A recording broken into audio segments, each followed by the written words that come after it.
Hello, this is Deborah Yab with Black Education TV. Anyone who knows Bible prophecy knows that we are in the last days. There has been enough that has happened. We've seen enough to realize and to know that we are in the last days. One of the biggest indicators to me would be the awakening of the children of Israel. Now, I know all the signs and the wonders that we've seen across the earth. The water turning blood red, the animals dying off, and all of those things that the scripture told us would be great indicators. We see those things too. Those are the natural things. But on the spiritual level, we see the children of Israel are awakening. We know who we are. You see, we know who we are. Something else that the scripture said was going to take place in the last days. He says, in the last days I will pour out my spirit, my Ruach HaKodesh, on all flesh. And your sons and your daughters shall prophesy. Did you hear that, family? Your sons and your daughters and your daughters and your daughters shall prophesy. This is to speak under the divine inspiration of the Most High Yah. Now I know that you've been taught that prophecy is simply the foretelling of future, like soothsayers or something like that. You have those who are teaching that because they don't want the daughters of Zion speaking or crying out or saying anything. Although the scripture teaches you differently. You have those who want to go against what the scripture says. They've created their own narratives as relates to that. But the scripture says, in the last days I will pour out my spirit, my Ruach HaKodesh, on all flesh. Your sons and your daughters shall prophesy. Which is speak under the divine inspiration of the Most High Yah. But you have those who want to quench the Ruach HaKodesh. They don't want you to speak under the divine inspiration of the Ruach HaKodesh. They want you to be silent. They have spirits, unholy spirits, that are trying to cause them to quiet the daughters of Zion.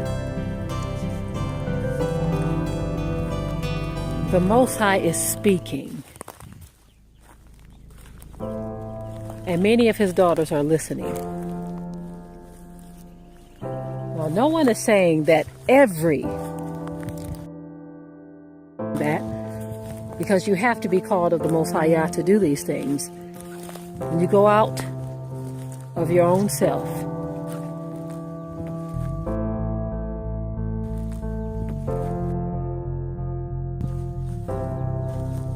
but when the Most High calls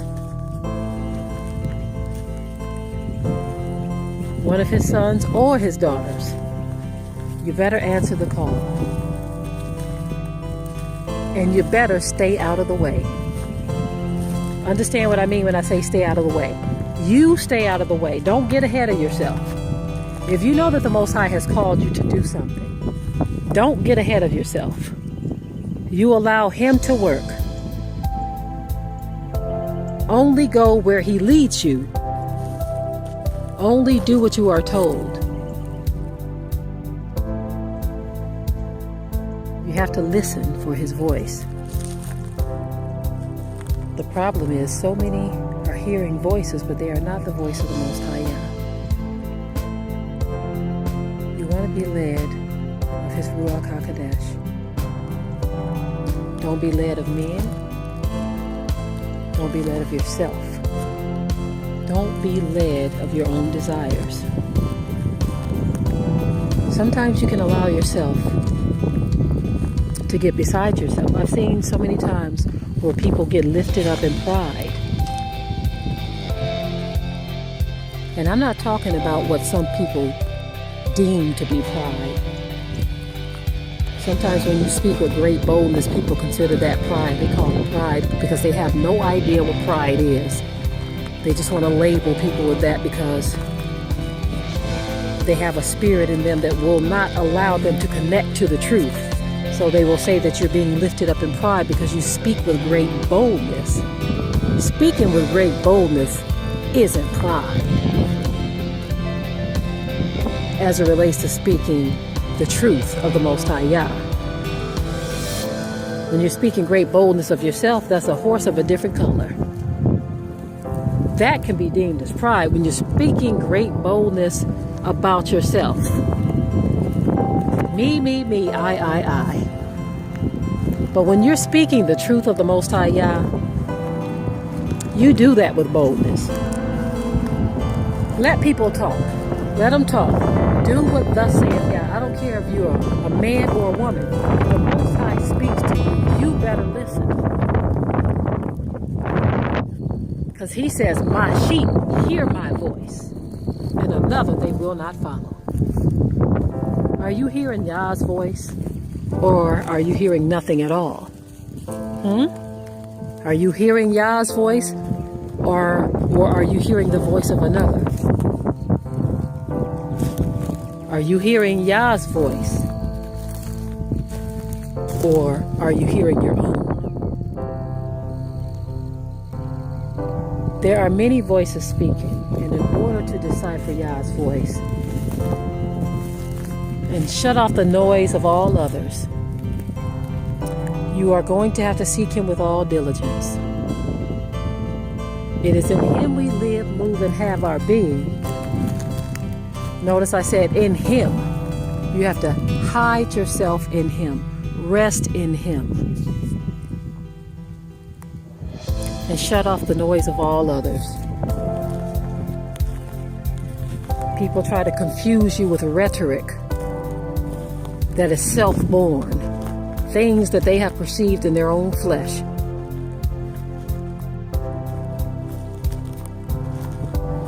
And they want to silence the daughters of Zion.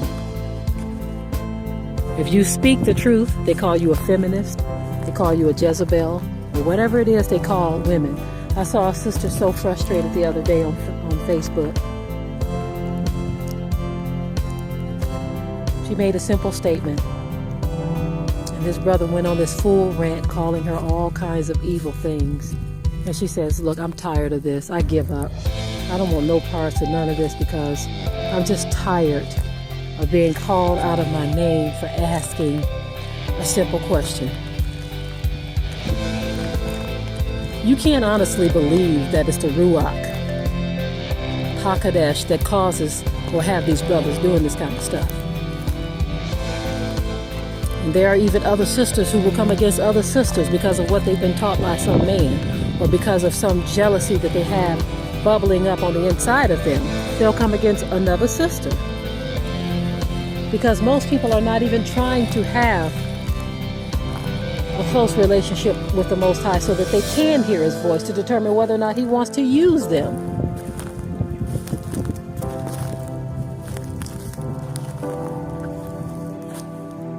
This is why we as a people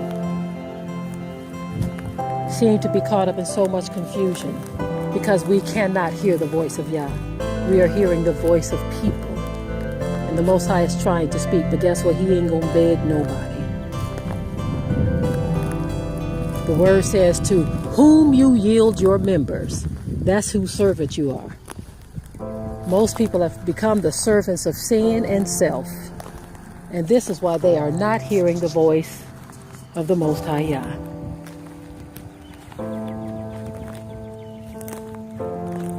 Keep in mind what I started off talking about.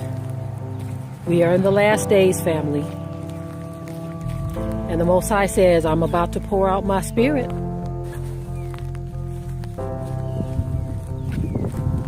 You hear that? He's about to pour it out. You better get under the flow. Understand what I'm saying? Get under the flow, family.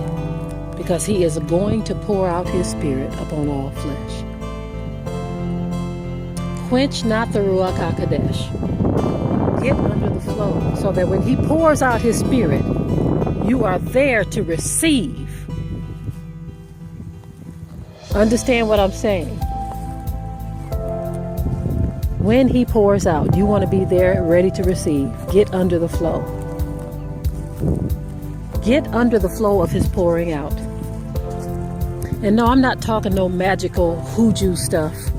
Some people are so spiritually dead that when you talk about spiritual things, they want to call you a witch.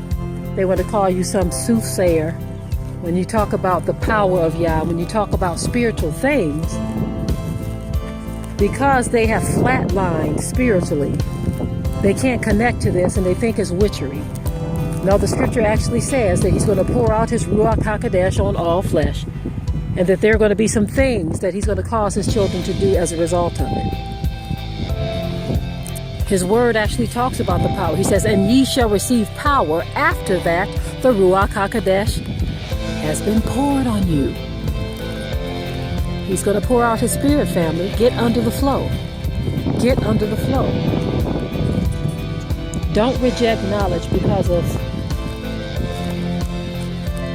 some earthly understanding that you have of Yah's word.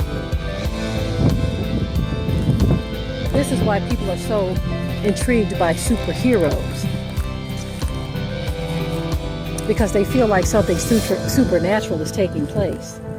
But when you read about some of the things that our people have done, some of our ancient ancestors, this is where a lot of that comes from.